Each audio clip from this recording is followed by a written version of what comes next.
Look at me. I'm making people happy. I'm the magical man from Happy Land in a gumdrop house on Lollipop Lane.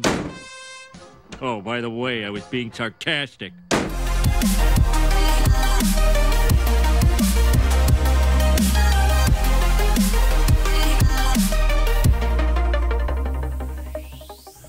What is going on, everybody? Nasdorachi coming back at you again today with another episode for Dragon Ball Legends, and this one should actually be relatively short. What we are talking about today is the new VJump scans. They came out yesterday. I do apologize, I was a little busy. I didn't get around to noticing them until later in the evening, and here we are today now in the morning. But I've gone over all these so far, so I figured why not check it out. Now, this is probably going to be at face value one of the lesser hype Ultra Spacetime banners. They've already come out and announced that this is going to be our Ultra Spacetime 11 banner, and it should be arriving relatively soon, you guys, because we don't have a whole lot of banner activity, post the step up, lined up, and the other Ultra Spacetime 10 is going to, I believe, April 8th. So this is what we're going to be looking at. It is kind of an entry GT banner, and we all knew this coming, or any of us who've been on the Reddit for a while have known that the leaks, while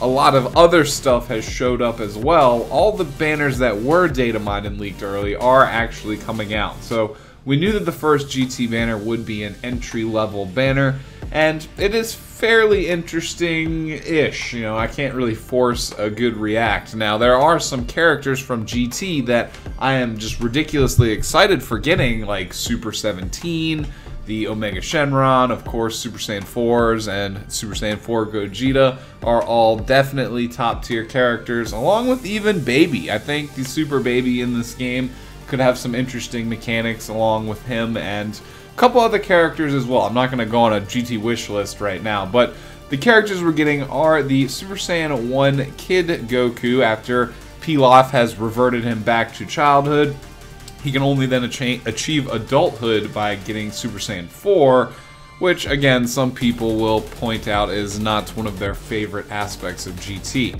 The next character we're getting is a short-haired Super Saiyan 2, it looks like, Vegeta.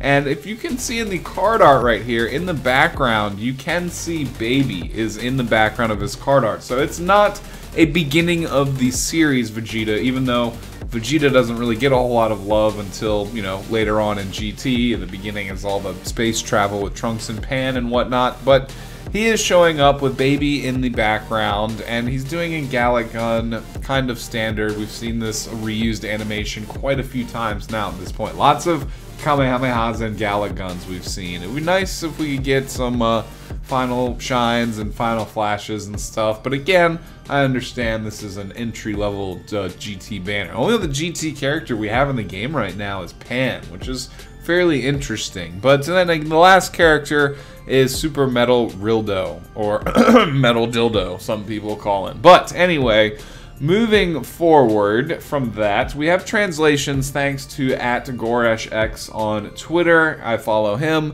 He is a great bilingual source of information for Dokkan and Super Dragon Ball Heroes World Mission. He's got a guide for that, so be sure to check him out on Twitter as well. He'll put up some Legends stuff also, but I think he's a little bit more disenfranchised with the game right now. But he does love keeping up with new stuff. So, the translations that we have: characters from GT amassed for Ultra Spacetime Summon 11. Super Saiyan Vegeta, I guess he's not Super Saiyan 2, even though that's kind of what the hair looks like. It's weird. Saiyan hair, they're not supposed to be able to alter their hairstyle, but he did in GT because I guess they forgot about that. But anyway, special move is the Gallic Gun. We knew that from the art. Every time he is switched into the field, he increases the cost of the enemy's strike parts cards. We don't know by how much, though.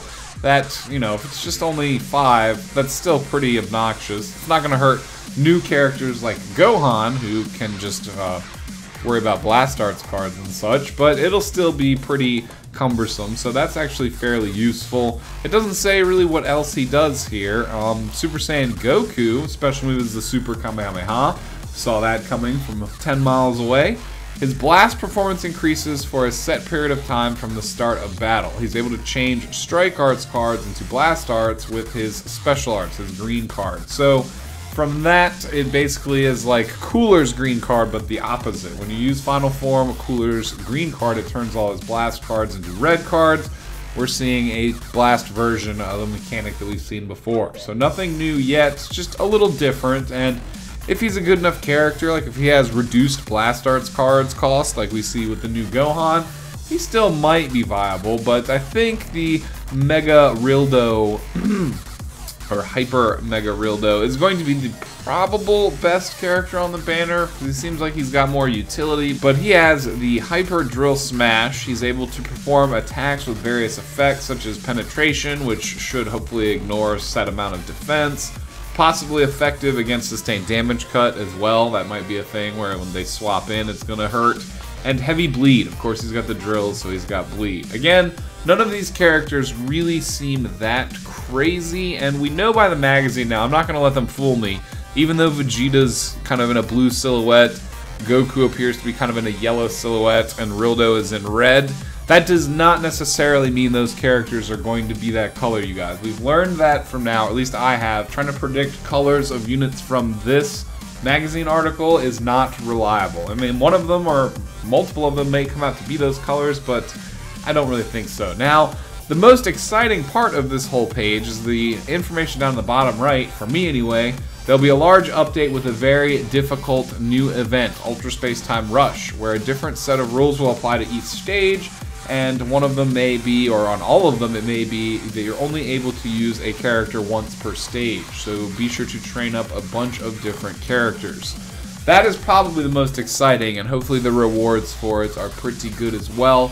But new game modes, I kind of knew that once the roster started to get more fleshed out, that they would start doing this, you guys. If you rewind back to some of my older videos, I'm probably not going to try and comb through and find it myself, but I have said this multiple times, that they needed roster first, and then they could start making some game development changes and, you know, new modes and different ways to play and stuff like that. So I do believe that probably most of the hype is going to come with this event, not necessarily the banner. I know that a lot of people aren't super excited about this banner, and because I'm a day late, I don't even necessarily expect this video to get a whole lot of views. But we checked out all the new stuff, you guys.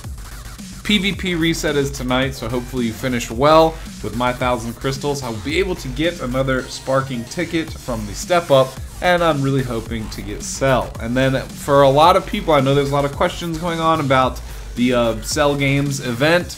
The stages have not released yet, you guys, to get the 1,000 crystals from the, you know, the mission that they had. They preemptively added the mission before the stage came out. They're adding the stages in 2 more sets, I believe. The dates are listed in the event information. I don't have the game open right now, but that's why you can't get those crystals yet. They will add the stage. Just check the game. You'll find out when. Other than that, I don't think there's a whole lot to go over, you guys. Maybe I will return with some gameplay or some other type of video here shortly today, or maybe we'll start up something for the reset. We'll start my climb and I'll show off a new team or 2. Either way, you guys, I'll definitely be talking to you very soon. I could potentially stream something else, but kind of waiting for Super Dragon Ball Heroes World Mission. That comes out at the beginning of next month. Could be really cool and worth checking out, and you might require a certain level of strategy and team building and stuff. So maybe I can find some useful content options there as well. Until the next video, you guys, I will see you again soon. If you enjoyed the video, consider leaving a thumbs up and commenting down below your thoughts, opinions, everything like that. If you're new around here, subscribe, hit the bell. I would love to see you again on future videos. If not, or if you did, either way, I'll talk to you soon, you guys. Peace out.